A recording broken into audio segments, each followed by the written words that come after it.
Well, guys, we're top of the league again. It's back on. I wish. Man City aren't going to drop a single point, but here I'm still celebrating a huge Arsenal win against one of our main rivals. It's 6 losses out of 6 games for Frank Lampard. I think Chelsea need a new interim manager for their interim manager, for their other interim manager that's the other interim. Oh, it's never ending, isn't it? So I did have stats and I was going to go on FotMob and I was going to get tweets in, but my internet's just dropped. So I can't do that. I'm just going to have to record this just like an old school review, I guess. I'm just seeing Mudryk and Zinchenko having a little word. I've got to ask the question. I wish we could find out, but how would Mudryk be feeling right now? He chose the wrong club, or did he? It's never going to be answered, unfortunately. Only he can know. Anyway, obviously, I'm going to be talking about Arsenal in this episode, but I would like to touch on Chelsea because it's quite scary. The fall off after spending £600 million, and even how much have they spent on getting Potter out of the club and Tuchel out of the club and hiring Potter. I mean, they had to pay Brighton to let Potter leave, and it's an astronomical amount of money that Chelsea have spent, and they are quite literally 12th in the table with 39 points, which, statistically speaking, should keep them up. How are we even talking about Chelsea as a club that could be surviving the Premier League on 39 points? -7 goal difference, I think. I mean, it's truly shocking. But let's start. Let me just turn off the game because otherwise I'm going to get distracted. Let's talk about Arsenal and the game itself because it was an explosive start. We didn't really score in the first 5 or 10 minutes as you would expect from an explosive start, but we were 3-0 up after just 34 minutes, I think it was. And it was just, it clicked. We suddenly felt like we were in a groove. 3 goals in quick succession, pretty much. And it's easy to say it was game over there and then, but we've seen recently with a 2-0 lead against Liverpool, a 2-0 lead against West Ham, and even Liverpool the other day, just about beating Spurs when they were 3-0 up. It can happen where one goal and the other team start feeling like they're getting some momentum and they're getting back in the game. And Chelsea did score in the second half. And I've got to be honest, although they were absolutely shocking in the first half, there were moments in the second half, especially when Mudryk came on. I thought Mudryk really helped them. He's just got so much pace, and you can tell he's going to be a very good player. At least I think so. Maybe people would disagree with that. But they actually had some good moments in the second half, especially in the final 10 minutes. But the story of the game was that Arsenal just pummeled Chelsea in a 20-minute period of the game where we were just untouchable, it felt like. And it could have been more. And the one thing I wanted, especially when it went to 2-0, my first thought is, right, what kind of Arsenal performance are we going to get now? Are we going to hold on to a 2-0 lead? Are we going to bottle it and concede a couple of goals? Or are we going to go up a gear and actually get some more goals? I wanted 5, 6. They were absolutely there for the taking. We could have absolutely blown them away. And we got a bit of a mixed response, I thought. The first few minutes after being 3-0 up, we did look like we were going for it. It looked like we were trying to get some more. But then in the second half, I think, maybe Arteta would have said a few things at halftime. The fact that the title race isn't technically over yet, mathematically. Take it easy, don't get any injuries, whatever. And it seemed like in the second half, we were a little bit more lackadaisical, a little bit more relaxed, as if the game was already won. And the thing is, look, whilst it might sound crazy, when you're at Anfield and you're 2-0 up, it absolutely isn't game over because, well, it's Liverpool. And against West Ham and against Southampton, although it was the other way around, I actually feel like during those matches, I felt like they had more of a chance of a comeback than Chelsea ever did tonight. There's something about that Chelsea side. I know it's such a simple thing, right? They've spent 600 million on a bunch of great individual players that don't play as a team. There's no cohesion there. There's no chemistry.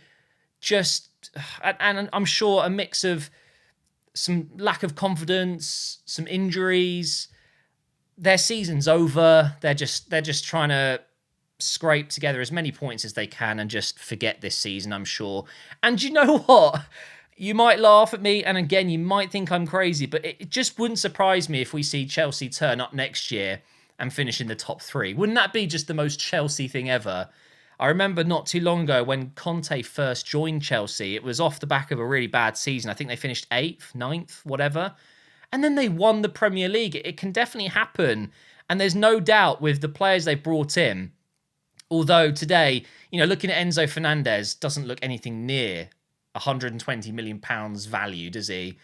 Madueke had his goal, but otherwise I thought very rough around the edges. And obviously I'm just cherry picking names here, but a few performances out of those new signings that just don't look worth a penny. Honestly, such bad value so far.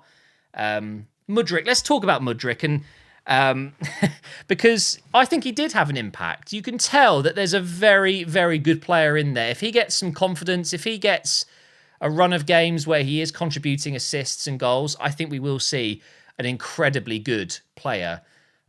He picked the wrong club. I'm certain of it. And although you could argue that Arsenal dodged a bullet based off the performances he's given Chelsea and the fact that we brought in Trossard, he's been a revelation. And by the way, Xhaka with 3 assists today. I mean, that's the kind of thing Trossard would have been proud of. I just feel in the long run, Mudryk will become a superstar.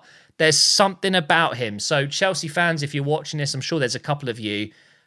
Whilst it sucks right now and you're going to have to take the banter on the chin, Mudryk signing for that kind of money, you stole him off us and he's been terrible. 1 assist, 1 goal, is it? Or something like that. It's a little bit disappointing, but there is a player there. And I think under the right manager, in the right system, he's going to be lethal. He's just so quick. And this is with a lack of confidence and a lack of form, a lack of sharpness. Just wait. Honestly, I feel pretty confident, because imagine if he did join Arsenal for the 90 million, whatever it was, and he put in these performances for us. I'd be sitting here going, yeah, this isn't working out at the moment, but I can see something in him and I think he'll come good. And I think that's the truth. And we need to talk about Frank Lampard, because you've probably just seen, I've got a yellow nail, but I lost a bet before anyone laughs at me. I actually quite like it. Isn't it dazzling? Ooh, a bit of yellow in there. Yellow's my favourite colour, by the way. Not red, surprisingly. I do like red, though. Where was I? I completely forgot where I was. I got distracted by my yellow nail popping up. No, it's not mould. It is nail polish. Okay, I don't have a mouldy little finger. Do you know what? Actually, no. I haven't talked about Arsenal enough. Let's talk about the performance today, because on the whole, all we needed was a solid result, a solid performance after what has been a very disappointing 4 results. The game against Man City could have really had a torrid effect on our players, but we saw today Ødegaard stepped up, could have had a hat-trick today, came away with 2 goals, and he was my man of the match for sure. Jesus was absolutely incredible. He got his goal, but he was just everywhere. I think he could have been man of the match as well. Saka a little bit quieter today, but I thought after the Man City game that we would get either a bad reaction where all the players' heads are down, the season's over, we just accept that second place is as good as it gets. And you know what? It's not even guaranteed, because imagine if we went on a loss streak now where we started to lose the game against Chelsea. We've got Newcastle coming up, like some tough games. Brighton, that's not going to be easy. Imagine if we start losing all of these games and you've got a Manchester United knocking on the door. Or the other response would have been like we got today, and that is back to our best, playing silky smooth football, winning at the Emirates in front of the home fans against one of the rivals of ours. But we definitely got that response, and that is such a relief.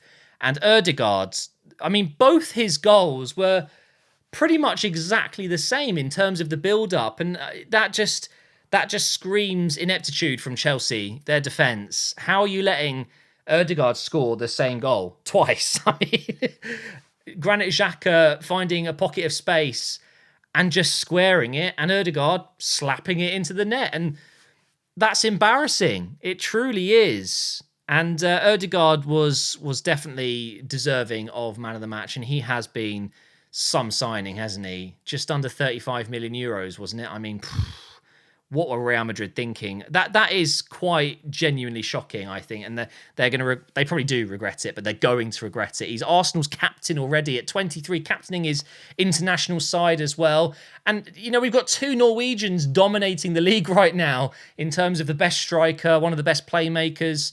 I think Bruno Fernandes is having a great run of form at the moment, and of course, there's other attacking players that are having good seasons. You can't write off De Bruyne, for example, and but. For me, Ødegaard, I wasn't expecting him to be this good so early on. I knew he's a great player. Everyone knew.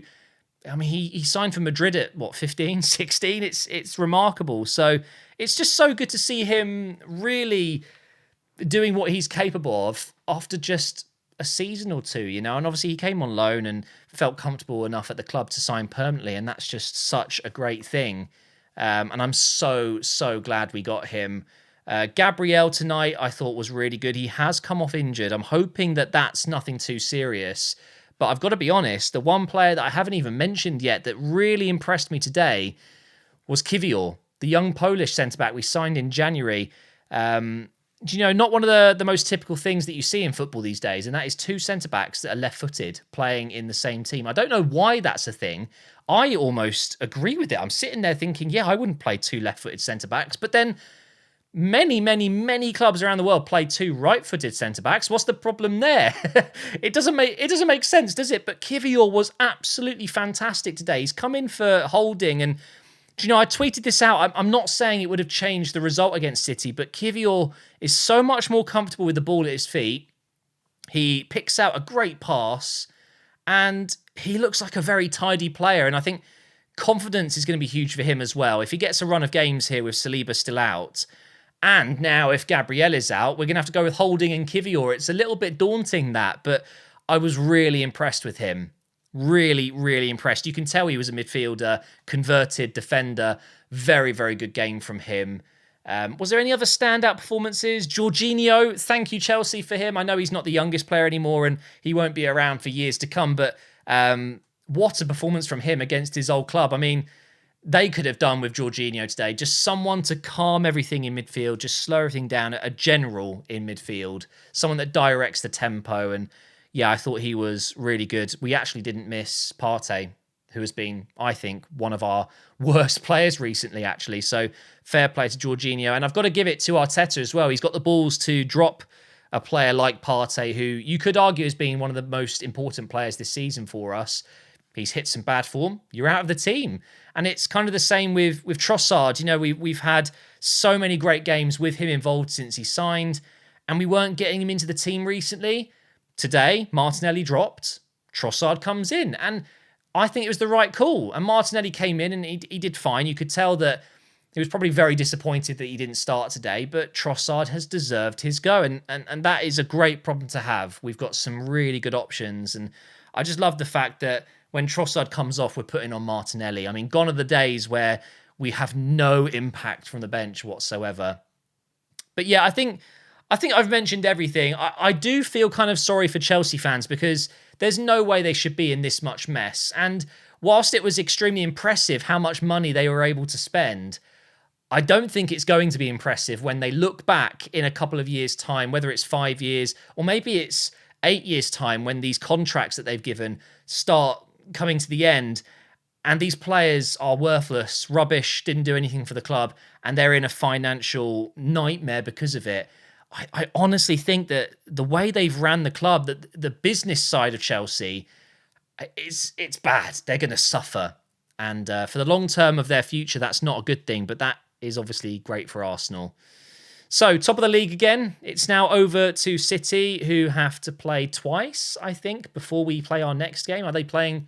I think they're playing tomorrow and Saturday, aren't they? So, yeah, they're obviously going to be top of the league. They're going to win both these games. I think that's highly likely. But when they start playing Madrid and they have a trip to Everton in between, I think, we could see a couple of points dropped at some point.